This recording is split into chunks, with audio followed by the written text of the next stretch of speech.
I need that thing between your legs again, human. Addicted alien girl. Day 21. Harkos Outpost Delta. Dylan had barely stepped out of the shower when the outpost door hissed open.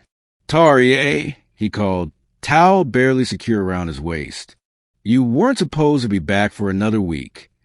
The small alien girl stomped in, panting slightly, antennae twitching like a bloodhound on caffeine. "I need it," she said, eyes wide with intensity. Dylan blinked. "What?"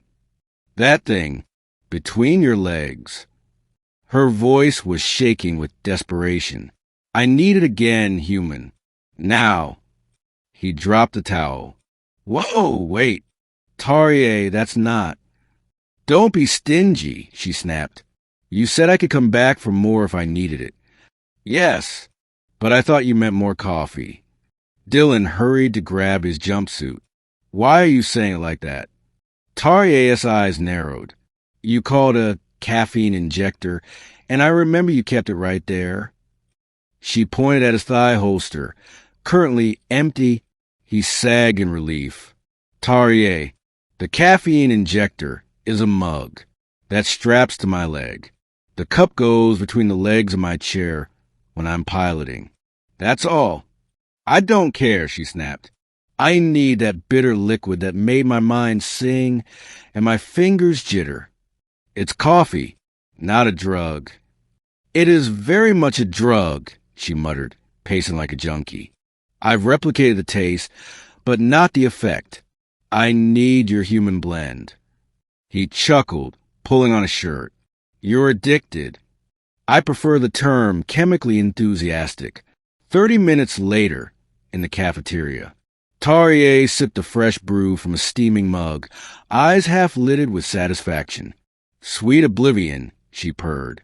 "This liquid is life." Dylan raised an eyebrow. "You sure your people won't mind you coming back here just for earth bean juice?"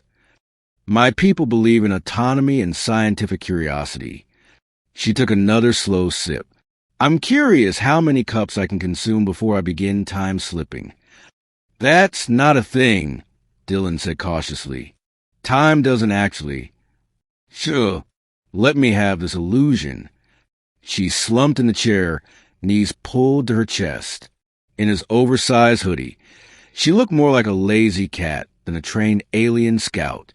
The translator in her collar beeped softly as she adjusted its grammar matrix. "I told the council you had critical equipment I needed further exposure to. You really need to work on how you phrase things." "I merely state the facts. You possess tools. I want access to them. I will continue to visit." Her antennae wiggled. "You object?" Dylan leaned back, smirking. "Not at all." Later that night, "I can't sleep," Tarye said from the doorway of his room. Dylan blinked from under his blanket. "Still wired from the caffeine?" "No, my blanket isn't warm. Your human density radiates better heat." He sighed. "So you want to—" "Cuddle," she finished. "For scientific emotional regulation. You're abusing that term." She climbed in beside him without waiting for permission, immediately curling against his chest. "Your heartbeat is soothing," she murmured, "like an engine hum before warp."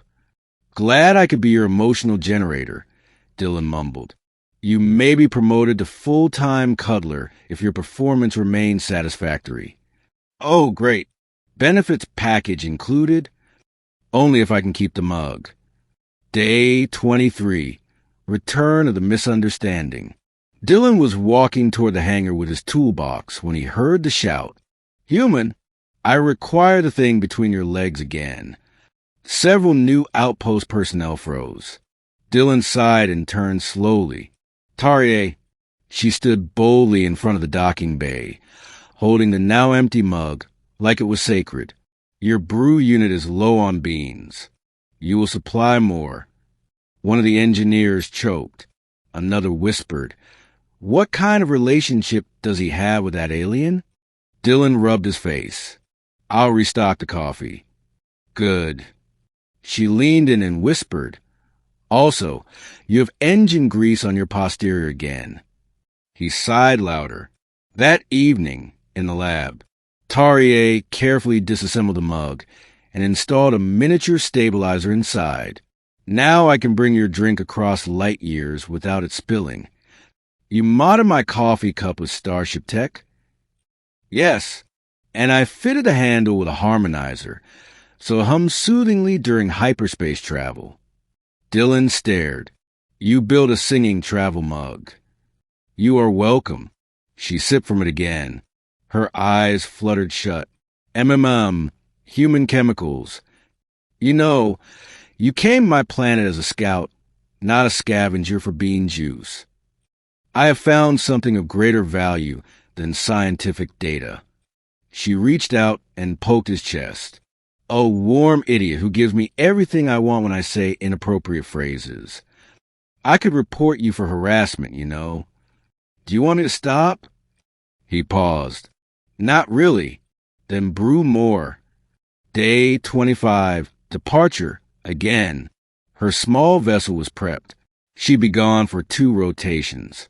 She insisted on loading 2 full crates of Dylan's special roast onto her ship, and a blanket, and his backup hoodie. "Are you sure you're not just moving in piece by piece?" he teased. Tarier shrugged. "It is possible, but I will return soon. I'll be here." She stepped up and did their little forehead touch again. This time, she lingered. Her voice was soft. "And when I return, I will want that thing between your legs again." Dylan laughed. "You mean the mug, right?" "Probably." And then she was gone in a trail of stars and caffeine dreams.